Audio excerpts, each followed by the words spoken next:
নমস্কার, আপনারা দেখছেন বঙ্গবাংলা আপডেট ইউটিউব চ্যানেল। এসএসসি নিয়োগ দুর্নীতি ইস্যুতে রাজ্যকে কড়া বার্তা সুপ্রিম কোর্টের।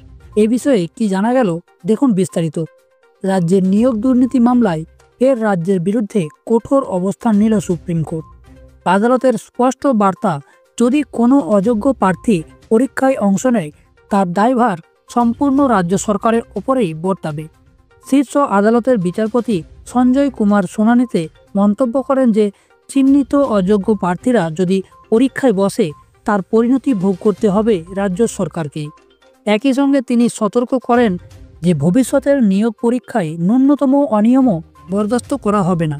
সুপ্রিম কোর্টের পর্যবেক্ষণ অনুযায়ী ত্রুটিযুক্ত পরীক্ষার জন্য সমানভাবে দায়ী থাকবে স্কুল সার্ভিস কমিশন। পরীক্ষার বোর্ড এবং রাজ্য সরকার যোগ্য প্রার্থীদের ভবিষ্যৎ যাতে কোনোভাবেই ক্ষতিগ্রস্ত না হয়, সেই বিষয়ে বিশেষ সতর্কতা অবলম্বনের নির্দেশ দিয়েছে আদালত। বিচারপতি সঞ্জয় কুমারের কড়া মন্তব্যে স্পষ্ট, নিয়োগ প্রক্রিয়ায় স্বচ্ছতা বজায় রাখতে ব্যর্থ হলে রাজ্যকেই তার ফল ভুগতে হবে। আদালতের মতে, যোগ্য প্রার্থীদের অধিকার ও স্বার্থ সুরক্ষিত রাখা রাজ্যের এবং এসএসসির প্রধান দায়িত্ব।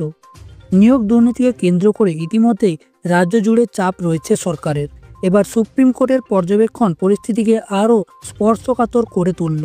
নিয়োগ পরীক্ষায় অযোগ্য প্রার্থীদের অংশগ্রহণ রোধ সর্বোচ্চ সতর্কতা নিতে হবে এসএসসিকে।